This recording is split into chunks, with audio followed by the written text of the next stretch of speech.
यांना काहीतरी ठेवायचं आहे ना प्रमोद. ओके.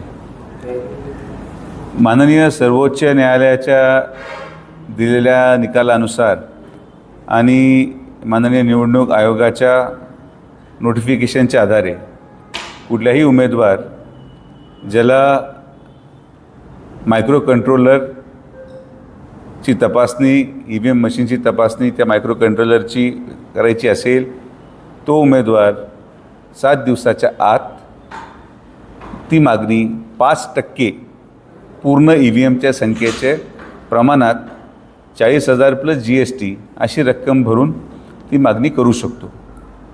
त्या दिलेल्या नोटिफिकेशनच्या आधारे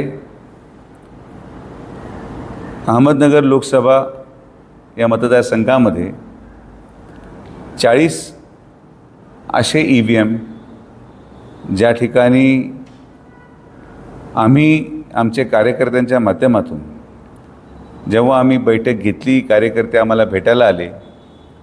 कार्यकर्ते ज्या गावांमधले अतिशय त्यांच्या भावना तीव्र होत्या की ही प्रक्रिया किंवा हा निकाल किंवा आमच्या गावामध्ये पडलेलं हे मतदान हे आम्हाला मान्य नाही, किंबहुना हे असं होऊ शकत नाही. अशा प्रकारे कार्यकर्त्यांनी भावना व्यक्त केल्यावर कार्यकर्त्यांच्या भावनाचा आदर करत त्यांच्या मानसिक समाधानासाठी काही बूथ जिथं त्या भावना अति तीव्र होत्या असे बूथ निवडून ते EVM आम्ही निवडणूक आयोगाला रितसर नोटिफिकेशन काढलेल्या रकमेचा भरणा करून आम्ही मागणी तपासणीची केलेली आहे. मला पूर्णपणे विश्वास आहे की ही सगळी प्रक्रिया पार पडल्यानंतर कार्यकर्त्यांच्या भावनेचा आदर होईल. त्यांच्या मनामधल्या असलेल्या कुठल्याही भावना किंबहुना काय त्यांचं मत असेल त्याचंही निरसंगन व्यवस्थित केलं जाईल. या व्यतिरिक्त कुणीही यामध्ये कुठलंही राजकारण किंबहुना कुठलंही वेगळं त्याचा विचार व्हावा किंवा कोणी कुठल्या गोष्टीवर विचार करावा असं अजिबात कुणीही करू नये ही माझी सगळ्यांना नम्र विनंती आहे.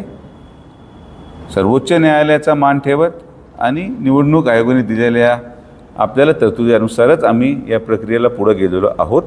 यामध्ये कुठल्याही प्रकारे आम्हाला काही त्याच्यामधून वेगळं साध्य करायचं आहे.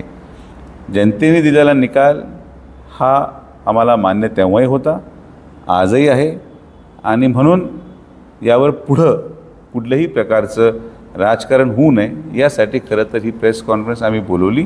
मला विश्वास आहे की जेव्हा कधी निवडणूक आयोगाकडून आणि निवडणूक निर्णय अधिकाऱ्याकडून आम्हाला बोलवणं येईल त्या दिवशी आम्ही हजर राहून ती प्रक्रिया आम्ही पूर्ण करून घेऊ. एवढंच मला आपल्या सगळ्यांना सांगायचं होतं. आपण सगळेजण आलात त्याबद्दल धन्यवाद. थँक्यू.